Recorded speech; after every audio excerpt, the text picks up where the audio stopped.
Blitz!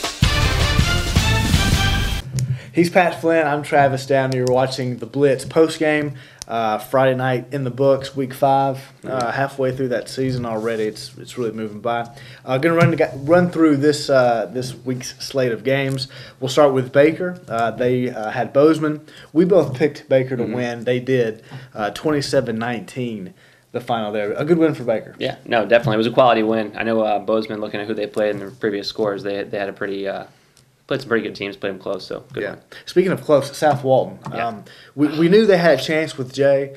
They ended up going on the road. It's a tough loss. 33-28 was the final there. Jay getting the win. South Walton still winless on the season. They made a little comeback, too. Lost it late. That's a tough one, man, especially when you're going for that first win, that elusive first win. Yeah, a few tough losses tonight. Looking at the scoreboard, Rocky Bayou Christian had a lead, had a 3-touchdown lead. Yeah, I think they take the cake. Yeah, that's disappointing. They lose 27-24. A lot of positives. Yeah. Everything went right except for the final score. That's poor kids, man. I know, it's so close. And, I mean, to have their offense, firing like that in the first half. They've struggled on offense the whole season, and then to put up those points in the first half, have a 3-touchdown lead, that's fantastic. And then just watch it dwindle. It's You got to feel, though, Josh Childers, they keep getting closer and closer. Confidence. So maybe next week they'll get that win. Walton, they also continue to struggle. They are winless again.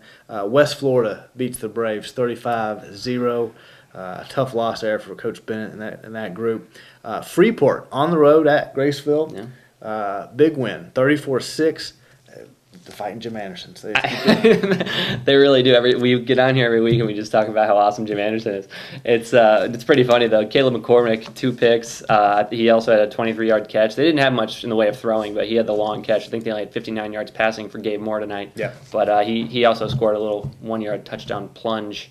And it was defense though. Was the name of the game for Freeport tonight. Yeah, James Leogrand. I'll get out in a minute. There you go. He had a big night too. So Freeport continues to roll, and they're going into. We don't want to talk about too much because this is the post game. But next week, Freeport, Baker. Yeah.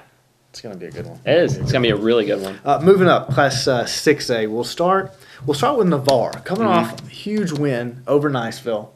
They're back at home. It's homecoming for the Raiders. And they get beat 43-24. Pensacola Catholic.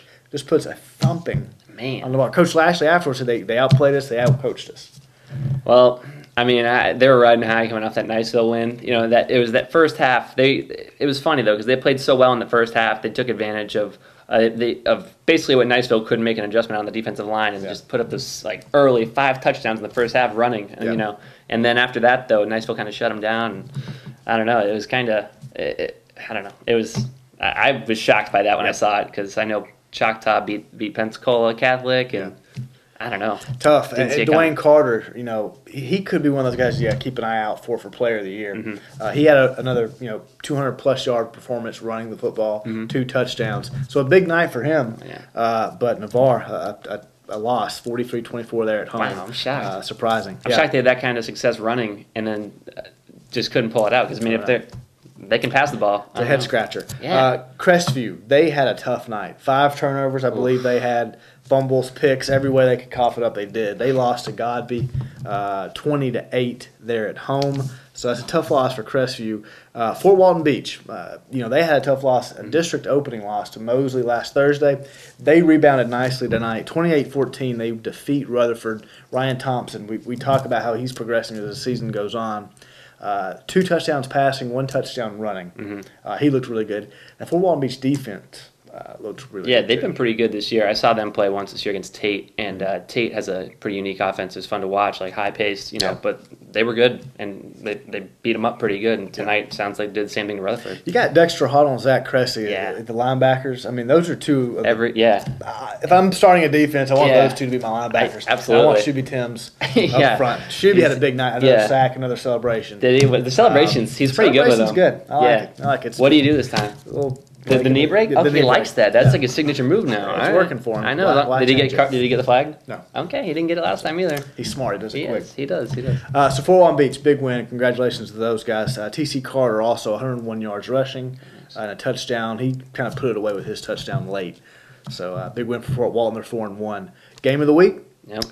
Lived up to it. It did. Niceville and Choctaw. It did. It was just heartbreaking. It was 14-13.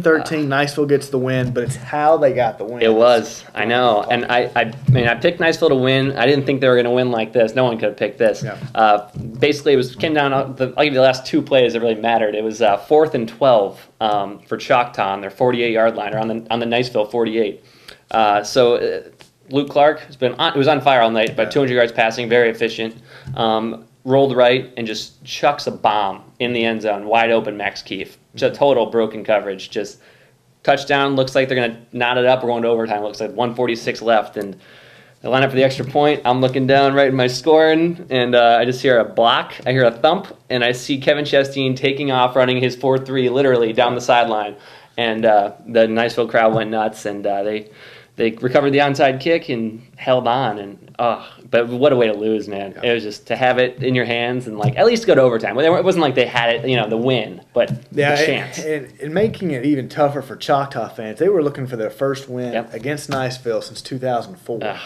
These last 2 years, games weren't even close. Yeah. And to go, they had a 7-0 lead, I know, early in the first drive, I guess. 7-0 lead for Choctaw. They did. That's a tough loss. It's going to be interesting to see how they can regroup. They looked great. I mean, Devin Borders, wide receiver for them, he looked very good. Terrence Bryant had a nice pick in the end zone, too. He played well defensively. Max Keefe obviously had that touchdown on offense and played well defensively as well. But both teams had missed opportunities to score. Both two very good defenses played well tonight. Yeah. And that's what it was, 14-13 game. So it was a pretty entertaining game. District 2-6A is going to be a lot of fun to watch. Yeah, man, it is a total crapshoot. It really is, for lack of a better word. I know. This is what it is. Well, that'll do it for Week 5, the Blitz post-game. Appreciate you guys stopping by. Be sure to check back with us this coming week. We get you guys set for Week 6. You got Baker, Freeport, Fort Walton Beach, Crestview. Some pretty good games on tap, but that's next week. Baker, Freeport, I'm excited, man. Should be a good one. 2 intense coaches right there. 2 intense coaches. That's what it is. All right, thanks for stopping by. We'll see you next week.